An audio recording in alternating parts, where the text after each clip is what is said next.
Don't forget to like, share, comment and subscribe to Sayyid Saad Qadri. السلام علیکم ورحمۃ اللہ وبرکاتہ. جس دور میں ہم جی رہے ہیں وہاں پر بہت سارے سوالوں میں سے ایک سوال یہ بھی پیدا ہوتا ہے، پوچھا جاتا ہے اسپیشلی نوجوانوں کی طرف سے جنہیں فری تھنکنگ مائنڈز نے ایکسپلائٹ کیا ہے اور وہ ہر معاملے میں فری تھاٹ چاہتے ہیں، چاہے وہ دین کا ہی معاملہ کیوں نہ ہو. تو وہ کہتے ہیں کہ کیا کسی بھی امام کی تقلید مسلمان پر لازم ہے؟ ہم تقلید کیوں کریں؟ ہم ماشاءاللہ پڑھے لکھے لوگ ہیں، تو ہم چاہیں تو کسی کو بھی سن لیں، کسی کی بات پر بھی عمل کر لیں، کیا فرق پڑتا ہے؟ یہ تھاٹ پروسیس کیوں ارائز ہوتا ہے؟ اس کی ایک وجہ یہ ہے کہ پہلے تو علماء سے لوگوں کو بدظن کیا گیا، بدظن کرنے کے بعد انہیں یہ شعور دیا گیا کہ تم زیادہ سمارٹ ہو، زیادہ پڑھے لکھے ہو اور تمہاری فہم جو ہے وہ ان کی فہم کے سے کم نہیں تو برابر ہے یا زیادہ ہے. تو ایسے لوگ جن کی فہم تمہاری فہم کے برابر ہے تو تم ان کی تقلید کیوں کرو؟ تم خود پڑھے لکھے ہو، خود ڈیسیژن لو.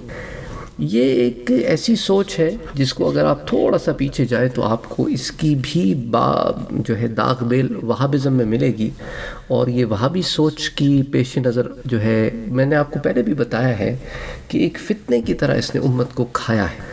خود ایک طرف مقلد بنے رہے لیکن غیر مقلد بھی انہی کے مدارس میں جا کر تعلیم حاصل کر کے واپس آ کر لوگوں میں دھونس جماتے ہیں. دوسری طرف ان میں ایسے لوگ پیدا ہو گئے جو غیر مقلد بھی نہیں، مقلد بھی نہیں، کچھ عجیب سے ہیں، خود اپنی ذات میں فقیہ بن گئے ہیں. اور ان کے علم کا عالم تو یہ ہے کہ علماء جب پوسٹ مارٹم کرتے ہیں تو پھر پتہ چلتا ہے. اور کچھ بھگوڑے پیدا ہوئے کہ جب علماء ملنے آتے ہیں تو بھاگ جاتے ہیں. کوئی کینیڈا جا کے بیٹھ گئے ہیں، کوئی کہیں اور جا کے بیٹھ گئے ہیں. تو بہرحال کہنے کا مقصد یہ ہے کہ یہ جو سوچ جب رائج کی گئی تو یہ چیزیں پھر ذہن میں آئیں اور لوگوں نے اس چیز کو کوشچن کرنا شروع کر دیا. ان لوگوں سے ایک سمپل سا سوال جب پوچھا جاتا ہے کہ بھائی دیکھو، اگر آپ دل کے ڈاکٹر ہو تو آپ دماغ کا علاج نہیں کر سکتے. آپ دماغ کا کوئی مرض ہوگا تو آپ دماغ کے اسپیشلسٹ کے پاس اس کو کہیں گے کہ جاؤ. تو حالانکہ آپ بھی میڈیکل فیلڈ ہی کے آدمی ہو لیکن وہ آپ کی فیلڈ نہیں ہے. تو جب دین کا معاملہ آتا ہے تو دین کے معاملے میں سب عقل کل کیسے بن جاتے ہیں؟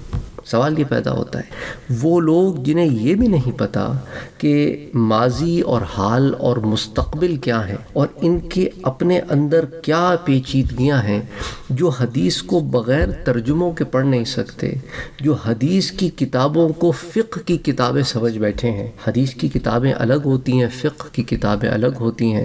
حدیث کی کتابوں میں حدیثیں جمع ہوتی ہیں، فقہ کی کتابوں میں مسائل سے استنباط کیا جاتا ہے. اچھا، ہر مسئلے میں جو ائمہ اور مجتہدین ہیں ان کا ایک طریقہ ایک کار ہے مسئلوں کا استنباط کرنے کا. ایک جاہل آدمی جب اپنے آپ کو عقل کل سمجھ کے کہیں سے بھی کوئی بھی مسئلہ نکال کے اس کو اپنی عقل کے مطابق کرنا شروع کر دے تو بہت چانسز ہیں کہ گمراہ ہو جائے گا، کیونکہ پیچھے جو ہے اس کے بیسس نہیں. اچھا، بعض لوگ اس میں سے تھوڑے آگے نکل گئے، کہتے ہیں نہیں تمام ائمہ جو ہیں نا، وہ ائمہ اربعہ جو ہیں، چاروں امام، وہ ہمارے لیے قابل احترام ہیں. ہم کیوں کسی ایک کی اتباع کریں؟ ہم کبھی کسی کی کر لیتے ہیں، کبھی کسی کی کر لیتے ہیں. یہ جو آپ کہتے ہیں نا کہ ہم کبھی کسی کی کر لیتے ہیں اور کبھی کسی کی کر لیتے ہیں، یہ آپ کا ایسا کرنے کے پیچھے کیا ساؤنڈ گراؤنڈز ہیں؟ بھئی ہر عمل کے پیچھے کوئی گراؤنڈز ہوتے ہیں نا. آپ کے کیا گراؤنڈز ہیں؟ آپ کس بیس کے اوپر ایک امام کو چھوڑ رہے ہیں ایک مسئلے میں اور دوسرے کو اختیار کر رہے ہیں؟ آپ کے پاس زیادہ تر گراؤنڈ ایک ہی نکلے گا، کنوینئنس. کنوینئنس از نفس پرستی. تو آپ اپنے نفس کو خوش کرنے کے لیے ایک امام کو چھوڑ کے دوسرا پکڑ رہے ہیں، تو اس کا مطلب ہے کہ آپ کی اصل ہی غلط ہو گئی. پھر دیکھیں نا، ایک ٹارگٹ پہ جانے کے کئی راستے ہوتے ہیں، تو آپ ایک راستے کو چنو گے نا. آپ کبھی ایسے تو نہیں کرو گے نا، ایک راستے کو چنا پھر پیچھے آئے، پھر دوسرے کو چنا پھر پیچھے آئے، پھر تیسرے کو چنا پھر پیچھے آئے. تو پھر آپ کبھی منزل تک پہنچ ہی نہیں پاؤ گے، کیونکہ آپ تو ابھی راستوں کے چناؤ میں ہی آپ ٹھیک نہیں ہو. کوئی تو وجہ ہوگی کہ 1200 سال پہلے ائمہ نے اجماع کیا ہوگا نا اس پر. اجماع کی بھی تو ایک اہمیت ہوتی ہے، سوائے ان کے جو اجماع کوئی نہیں مانتے تو پھر وہ تو بیسیکلی ٹھیک لوگ نہیں ہوتے ہیں. تو ایک ایک کر کے میں نے بہت سارے سوالات کے جوابات آپ کو دیے تو ہیں، لیکن کچھ اور اس میں دیکھ لیتے ہیں. وقت تھوڑا سا زیادہ لوں گا آپ کا، لیکن بات سمجھانا مقصود ہے کہ دیکھیں تقلید کی حقیقت اور اس کی ضروری ہونے کے اوپر جو بعض دلائل علماء بیان کرتے ہیں، وہ دیکھتے ہیں کہ دیکھو ایک سمجھدار آدمی جو ہے اور ایک سمجھدار بچہ جو ہے، ان دونوں میں فرق ہوتا ہے. اور ایک ناسمجھ بچے اور سمجھدار بچے میں بھی فرق ہوتا ہے، ایک سمجھدار آدمی اور ناسمجھ آدمی میں بھی فرق ہوتا ہے۔ ہم دنیاوی معاملات میں تو یہ فرق برقرار رکھتے ہیں، لیکن دینی مسائل میں سب اپنے آپ کو عاقل بالغ سمجھنے لگتے ہیں، اور ایک جاہل شخص کو عالم کے مقابلے میں لا کے کھڑا کر دیتے ہیں ہم، جو کہ ہم اپنی بساط میں علم ہی نہیں رکھتے۔ بھئی دیکھیں نا، کون سا شخص علم والا ہے، کون سا شخص علم والا نہیں ہے، اس کا فیصلہ تو علم والا کرے گا۔ جب آپ پی ایچ ڈی کی ڈگری لیتے ہو تو پی ایچ ڈی کی ڈگری آپ کو کون دیتا ہے؟ وہ جو خود میٹرک پاس ہو یا وہ جو خود پی ایچ ڈی ہو؟ آپ پی ایچ ڈی کے اندر تو پی ایچ ڈی سے ہی پی ایچ ڈی لیتے ہو، لیکن دین کے معاملے میں دیکھتے ہو کہ یار کراؤڈ جس کو فالو کر رہا ہے وہ ٹھیک ہے، ہم کوئی پاگل تھوڑی ہیں۔ پھر آگے سے کہتے ہیں ہم کوئی پاگل تھوڑی ہیں، ہم کوئی جاہل تھوڑی ہیں، ہمیں پتہ ہے کہ کس کو کون ٹھیک ہے کون غلط ہے۔ اچھا، آپ جو عقل کل بن گئے ہیں کہ کون ٹھیک ہے کون غلط ہے، تو آپ کے عقل کل بننے کا گراؤنڈ کیا ہے؟ آپ کو کس نے بتایا ہے، اس خوش فہمی میں کس نے مبتلا کیا ہے کہ آپ بڑے عالم فاضل ہیں، آپ خود ڈیسیجنز لے سکتے ہیں کہ کون ٹھیک ہے کون غلط ہے؟ مطلب ہر چیز کی کوئی گراؤنڈز ہوتے ہیں نا، آپ کے گراؤنڈز کیا ہیں؟ ڈیسیجن تو وہ لے جس کے گراؤنڈز ہو۔ دینی معاملے میں سب یہاں پہ عالم فاضل بنے ہوئے ہیں، اور دنیاوی معاملے میں ہم رجوع کرتے ہیں، مختلف لوگوں سے اسپیشلسٹ ڈھونڈتے ہیں۔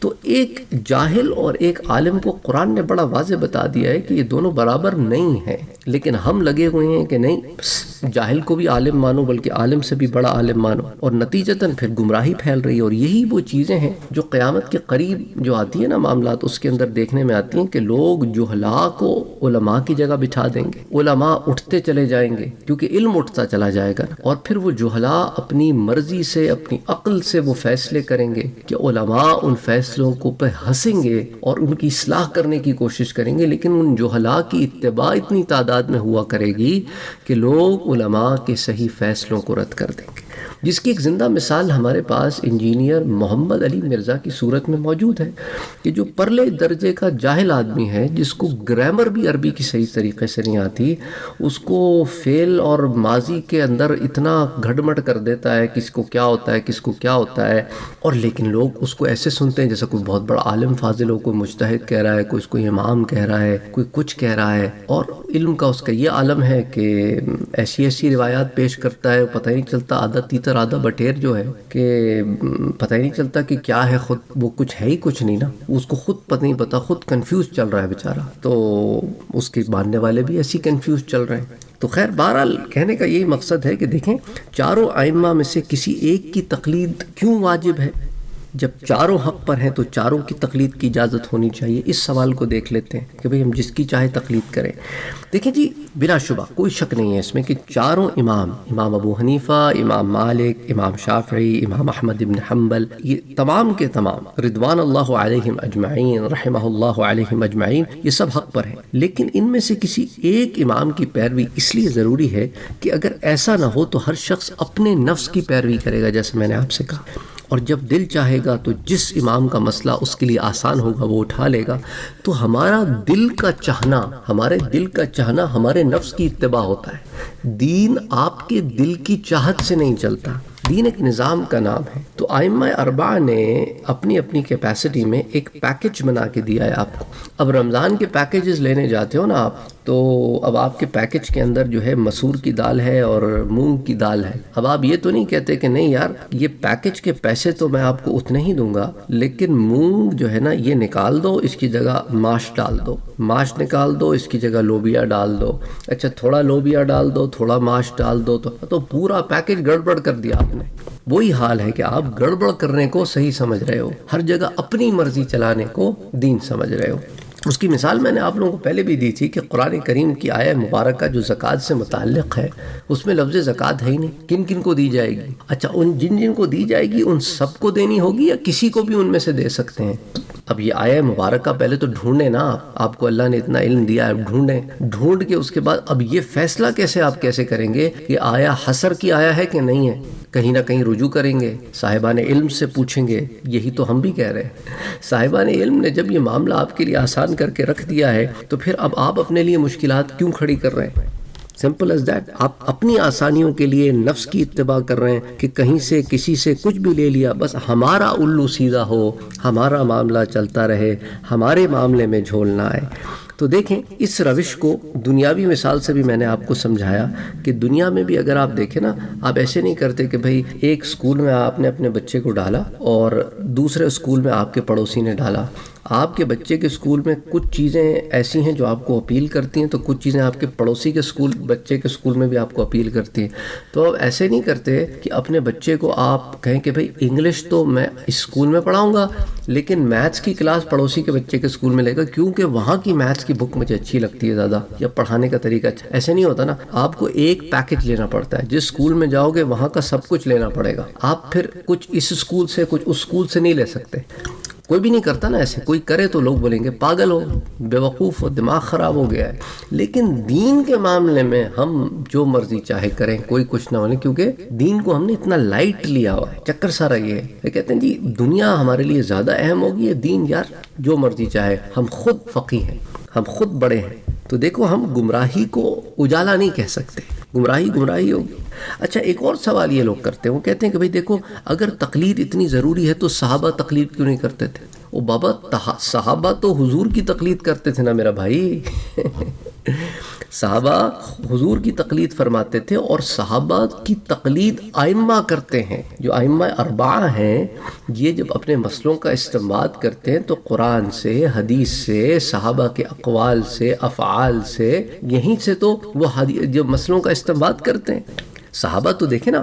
اچھا اب لوگ یہ بھی پوچھتے ہیں نا، دیکھیں حضور صلی اللہ علیہ وسلم سے صحابہ پوچھ لیا کرتے تھے جب کوئی مسئلہ ہوتا تھا، اور تابعین صحابہ سے پوچھ لیا کرتے تھے، تابعین سے پوچھ لیا کرتے تھے. یہ معاملہ یوں چلتا رہا.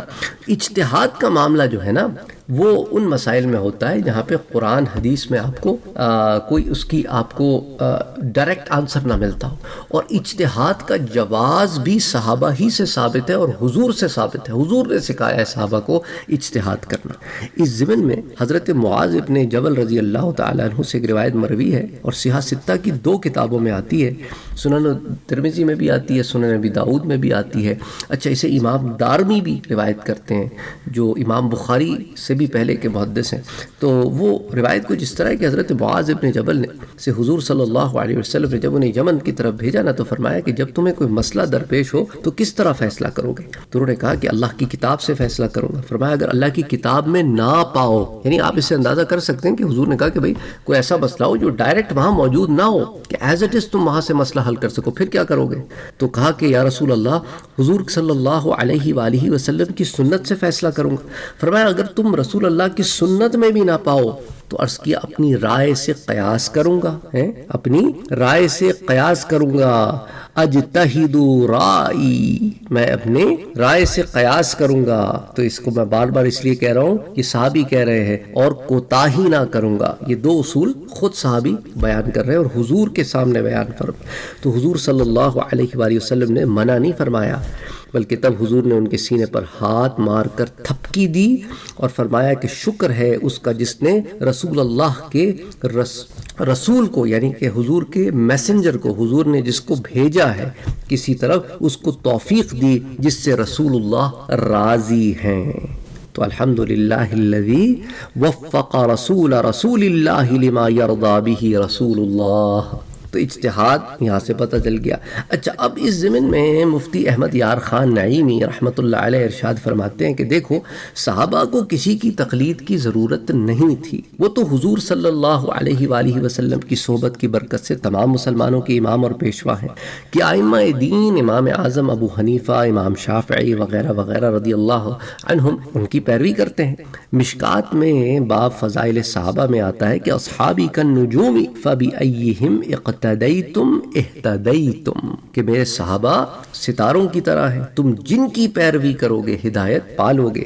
تو اسی طرح علیکم بسنتی و سنت الخلفاء الراشدین، یہ بھی نا تم لازم پکڑو میری اور میرے خلفاء الراشدین کی سنت. تو پہلی روایت تو مشکات المصابیح میں آتی ہے کتاب المناقب باب مناقب الصحابہ میں حدیث 6018، اور دوسری روایت بھی مشکات المصابیح میں کتاب الایمان میں آتی ہے حدیث نمبر 165. تو یہ سوال تو ایسا ہی ہو گیا نا میرا بھائی جو اس طرح کا سوال کرے صحابہ کے متعلق کہ بھئی ہم کسی کی امتی نہیں کیونکہ حضور کسی کے امتی نہیں تھے. تو چونکہ حضور کسی کے امتی نہیں تھے تو اس لیے کسی کا امتی نہ ہونا بھی سنت رسول اللہ ہو گئی. اس طرح کی اگر کوئی بات کرے تو آپ اس کو کیا جواب دیں گے؟ آپ یہی کہیں گے نا بھئی حضور تو خود نبی ہیں، تو حضور کی اتباع کرنے والے ہی تو امتی ہوں گے نا، تو اس لیے حضور ہیں تو حضور سے ہم حضور کے امتی ہیں۔ ایسے ہی صحابہ ہیں تو صحابہ ان اماموں کے استاد ہیں جنہوں نے صحابہ سے علم لے کر آگے لوگوں تک پھیلایا۔ تو اماموں نے صحابہ سے لیا یا تابعین سے لیا یا تبع تابعین سے لیا اور آگے پھر امت میں اس علم کو پھیلایا۔ کوئی مشکل بات تو میں نے آپ سے نہیں کی کہ جس کو سمجھنے میں آپ کو اتنی دقت ہو۔ تو دیکھو نا، سمپل ایز دیٹ۔ اس کو ایک اور ایگزامپل سے سمجھتے ہیں۔ کہیں نہر سے پانی لے کر آپ کھیتی باڑی کر رہے ہیں تو اس کا مطلب یہی ہے کہ قریب پانی کا کوئی بڑا سورس نہیں ہے۔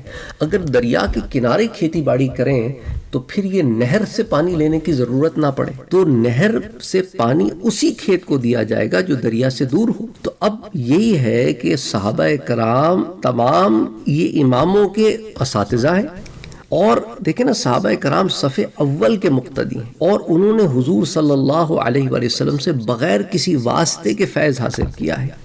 اب ہم چونکہ اس فیض سے دور ہیں، لہٰذا کسی نہر کے حاجت مند ہیں کہ جو صحابہ کے راستے سے علم کی نہر ہم تک آئے، ہم اسی سے علم کا استفادہ لے رہے ہیں۔ اب آپ کہہ رہے ہیں کہ اس نہر سے ایک لوٹا بھروں گا اور اس لوٹے کی آمیزش اگلی نہر کے پانی سے کر لوں گا، پھر آگے جا کے ایک اور نہر سے پانی بھر لوں گا، تو آپ تو پھر بھرتے ہی رہو گے۔ تو بہرحال یاد رکھو کہ ائمہ جو ہیں، ائمہ اربعہ جو ہیں، یہ سب کے سب حق ہیں۔ دیکھو چاروں ائمہ کے علاوہ کسی اور امام کی تقلید اب کیوں نہیں ہو سکتی؟ ایک اور سوال آتا ہے، اس کو بھی دیکھ لیتے ہیں کہ دیکھو چاروں ائمہ میں سے کسی ایک امام کا مقلد ہونا ضروری ہے، کیونکہ اب حق انہی چاروں میں منحصر ہے، کیونکہ ان ائمہ اربعہ کے اقوال ہی صحیح اسناد کے ساتھ مروی ہیں، اور صرف ان کے مذاہب ہی منقع ہیں، جبکہ سلف میں ائمہ اربعہ کے علاوہ دیگر مجتہدین کے اقوال رہے موجود، پر ان کی اسناد درجہ بدرجہ جو ہے اس طرح نہیں پہنچی کہ جس وہ مرویات کتب میں نہیں موجود جس طرح کہ ان ائمہ اربعہ کی موجود ہے۔ تو اللہ کی طرف سے ایک انتظام ہوا کہ ان چاروں مذاہب کو آپ سمجھے پریزرو کرنے کا ایک انتظام ہوا اللہ کی طرف سے، اور پھر یہ مختلف علاقوں میں رائج ہوتے رہے، اور وقت کے ساتھ ساتھ جب امت کی ضروریات تبدیل ہوتی رہیں تو مجتہدین نے الگ الگ مسائل سے استنباط کیے۔ تو یہ کوئی ایسی مشکل بات نہیں ہے جس کو آپ سمجھ نہ پا رہے ہیں۔ دیکھیں علامہ سید احمد مصری طحاوی رحمۃ اللہ علیہ لکھتے ہیں کہ هذه الطائفة الناجية قد اجتمعت اليوم في مذاهب أربعة وهم الحنفيون والمالكيون والشافعيون والحنبليون رحمهم الله تعالى، ومن كان خارجا عن هذه الأربعة في هذا الزمان فهو من أهل البدعة والنار۔ آپ نے جو بات کہی ہے نا وہ بڑی سخت ہے۔ آپ نے فرمایا کہ یہ اہل سنت کا گروہ ناجی، نجات پانے والا گروہ، سواد اعظم کا حصہ، اب چار مذاہب میں مجتبی، اس پہ اجماع ہے ائمہ کا، وہ حنفی، مالکی، شافعی اور حنبلی ہیں، ان سب پر اللہ کی رحمت ہو۔ آج کے دور میں جو ان چار مذاہب سے خارج ہو وہ بدعتی ہے، جہنمی ہے، کہ اس نے اجماع کو چھوڑ دی، اس نے مسلمانوں کی جماعت کو چھوڑ دیا، تو لازم ہے کہ گمراہ ہو جائے گا۔ حاشیہ الطحاوی علی الدر المختار، کتاب الذبائح، جلد نمبر 4، صفحہ نمبر 135۔ اسی طرح اس کو بنیادی عقائد اور معمولات اہل سنت کے حصہ نمبر 2، صفحہ 128 سے 133 پر بھی بڑی تفصیل سے ذکر کیا گیا ہے۔ تو کہنے کا مقصد میرا بھائی اور میری بہنوں یہی ہے کہ ہم لوگ جس جگہ پہنچ گئے ہیں نا ذہنی طور پر، ہم ہر شے میں اپنی چاہتے ہیں، اپنی کرنا چاہتے ہیں، ہمیں یہ قبول ہی نہیں ہے کہ ہم اتباع کریں۔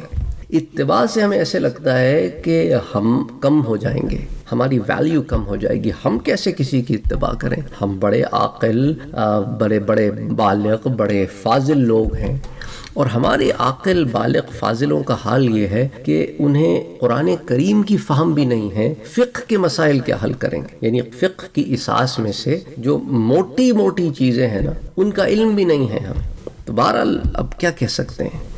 جیسا میں نے آپ سے پہلے کہا تھا کہ عالم یہ ہے کہ بخاری شریف بخاری شریف بخاری شریف صبح شام کرتے رہیں گے، ان بھلے لوگوں کو بخاری شریف کا نام بھی نہیں پتہ، انہیں بخاری شریف کے مؤلف کا نام بھی نہیں پتا ہوگا، انہیں یہ بھی نہیں پتا ہوگا کہ بخاری شریف میں کون سا باب کون سے مسائل میں دیکھنا ہے اور اس حدیث سے کیا مسئلے نکلتے ہیں، ترجمۃ الباب کیا ہوتا ہے، حدیث کی روایت کیا ہوتی ہے، حدیث کی سند کیا ہوتی ہے، حدیث کی درایت کیا ہوتی ہے، حدیث صحیح کیا ہوتی ہے اور حدیث صحیح الاسناد کیا ہوتی ہے، حدیث صحیح اور صحیح الاسناد میں فرق کیا ہے، بہت ساری چیزیں ہیں۔ ایک حدیث حسن صحیح کیسے ہو سکتی ہے، بھیا صحیح ہوگی یا حسن ہوگی، حسن صحیح کیسے ہو سکتی ہے، یہ غریب حدیث کیسے ہو سکتی ہے۔ اچھا ان کو یہ بھی نہیں پتا، وہ صرف غریب دیکھ کے بدک جاتے ہیں، وہ سمجھتے ہیں اردو والا غریب ہے، امیر کو تلاش کرتے ہیں۔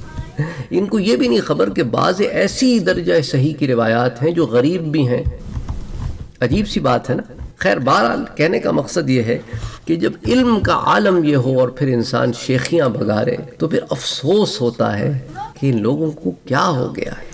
انہوں نے دین کے نام پر انتشار پھیلانا شروع کر دیا ہے کہ دین نے تو آمین بالسر اور آمین بالجہر دونوں سکھایا تھا کہ بعض روایات میں زور سے کہہ سکتے تھے آمین، بعض روایات میں آہستہ کہہ سکتے تھے آمین، پر ان جاہلوں نے آمین کو ہی شر بنا لیا، آمین بالشر شروع ہو گیا ان کا۔ یہ آمین کے نام پر فساد کرنے لگ گئے ہیں، جھگڑے کرنے لگ گئے ہیں، چھوٹی چھوٹی ایشوز کو ایشوز بنا، چھوٹی چھوٹی باتوں کو ایشوز بنا لیے، ایشوز بھی نہیں تھے وہ، اور اس میں پھر اختلاف کر کے جاہلانہ رائے قائم کر لیے۔ نتیجتاً ایسے لوگ معاشرے میں دیکھنے میں آتے ہیں، پیدا ہوتے ہیں، جو بغاوت کرتے ہیں، اپنے اندر باغی رہتے ہیں۔